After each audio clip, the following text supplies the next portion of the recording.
प्रधानमंत्री मोदी के वडोदरा सीट के बाद पूरे देश में लोकसभा 2014 के इलेक्शन में उन्होंने सबसे ज्यादा अंतर से जीत दर्ज की थी। वहीं से पहले यहां से 2009 में राजनाथ सिंह, जो इस वक्त गृह मंत्री है, वो यहां से जीते थे और संसद में पहुंचे थे। चर्चा की शुरुआत करेंगे, पैनलिस्ट का इंट्रोडक्शन भी देंगे, लेकिन उससे पहले सवाल का जवाब नहीं, जवाब आप देंगे। देखिए, जहां तक माननीय नेता मुलायम सिंह जी का आशीर्वाद का वो है, तो आशीर्वाद उन्होंने प्रधानमंत्री मनमोहन सिंह जी को भी दिया था। क्या आशीर्वाद काम आया उनके? यही हाल नरेंद्र मोदी जी का भी होगा। प्लस समाजवादी वाले दरिया दिली है,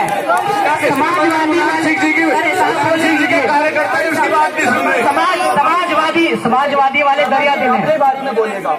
आप दोनों से अनुरोध है कि जब मैं सवाल पूछूं तभी आप जवाब देंगे, बिना मतलब मैंने पहले ही कहा था कि हल्ला गुल्ला नहीं। समाजवादी वाले दरिया दिले। नेताजी की उम्र है, नेताजी ने बड़प्पन का काम किया आशीर्वाद देके। नेताजी राजनीति विरोध से करते हैं, विचारों से नहीं करते। लेकिन सुपुत्र अखिलेश यादव जी के ऊपर से तो ये हाथ लग नहीं रहा कि आशीर्वाद उनके ऊपर भी है। नहीं, ऐसा नहीं है। अगर साथ नहीं होते तो बताओ कहाँ रोज पार्टी कार्यालय जा रहे हैं। और दूसरी बात, आप गठबंधन की कह रहे हैं, आप गठबंधन की कह रहे हैं। दूसरी बात, तो भैया गठबंधन है, प्रचार तो होगा ही।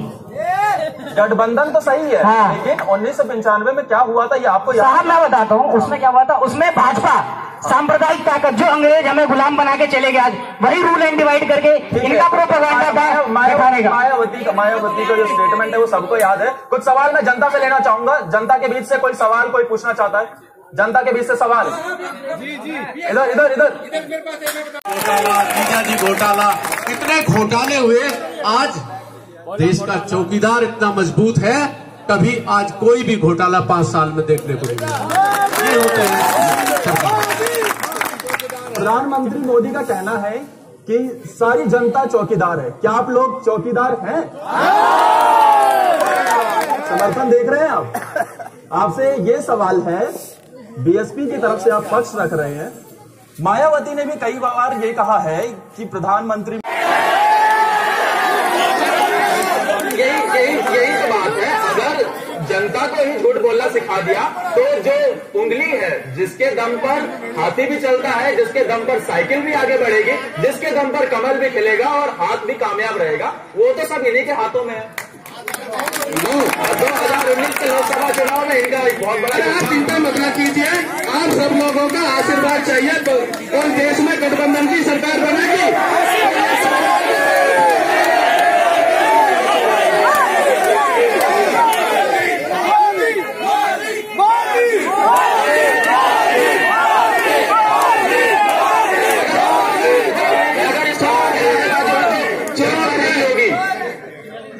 इस तरह से दखलंदाजी करेंगे तो चर्चा आगे नहीं बढ़ेगी। कुछ और सवाल जनता के बीच से, कुछ और सवाल लेंगे जनता के बीच। कोर्ट ने डंडा दिया और फाइल मिल गई, आपने एक कहां से आगे शोर बचा सकते? सवाल सुन लीजिए। राफेल की जहां तक बात है, ना तो आपको राफेल का पता, उसका मुंह किधर है, उसके पीछे किधर है।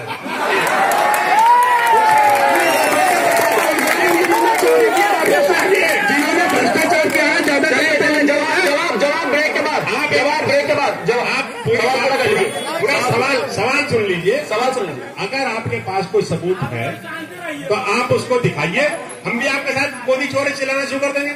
ये तो खाम का ऐसी बात होगी, 36,000 करोड़ खा गए, राफेल ले लिया। ये तो देश के जवाब ब्रेक के बाद लेंगे, जवाब ब्रेक के बाद लेंगे। जब फिलहाल रहता 2 मिनट के छोटे से ब्रेक के बाद, इस ब्रेक के बाद सवाल लेंगे सीधा। नहीं, जबकि एक बार आपके खिलाफ सबूत सबके पीछे क्या करा है, तो एफआईआर कीजिए। गवर्नमेंट एफआईआर क्यों नहीं करती है? हमें गवर्नमेंट आपकी सबको झूठ बोलने सिखाया। आपकी जनसभा नहीं है, जनता के बीच में आप भाजपा के प्रवक्ता से सवाल ये है कि 2014 में माननीय प्रधानमंत्री जी ने पूरे देश से वादा ये था उनका कि अगर हमारी सरकार पूर्ण बहुमत से बनती है तो प्रदेश में राम मंदिर भव्य रूप से बनेगा। आज तक बना या नहीं, वो जुमला था या हकीकत थी, वो देश जानता है। जवाब चाहिए प्रवक्ता साहब आपसे। देखिए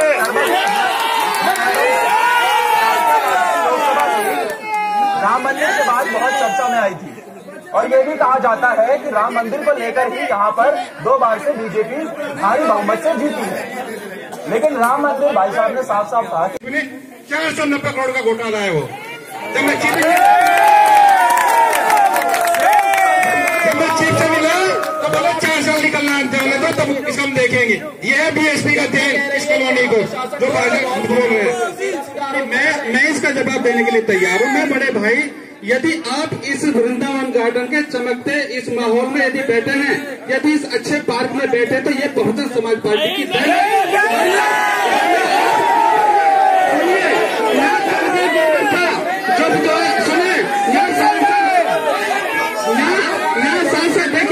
यहाँ केंद्र की सरकार बीजेपी की, सांसद बीजेपी का, विधायक बीजेपी का, चेयरमैन बीजेपी का, पार्षद बीजेपी का, सब लोग बीजेपी का है, तो तुम्हें करेगा कौन?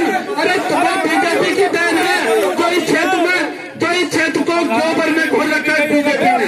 समझ की बात है भाई साहब। और जब तक आप नहीं सोचोगे, जब तक आप अपना वोट चेंज नहीं करोगे, तब तक तुम गोबर नहीं रहोगे।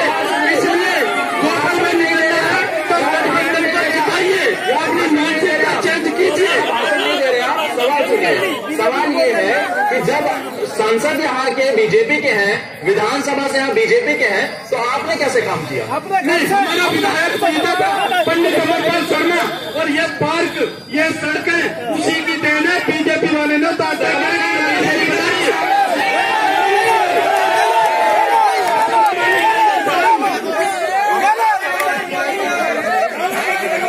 पंडित अमरपाल शर्मा ने इस क्षेत्र का विकास किया है, वरना बीजेपी का किसी आदमी ने एक नाली तक नहीं बनाई। अगर कोई कहता तो दावे के साथ कहता, बात दिखा दे, हम दिखाते।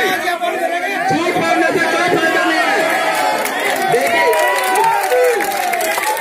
एक सीधा सा सवाल आप सभी लोगों से, क्या वाकई में गाजियाबाद में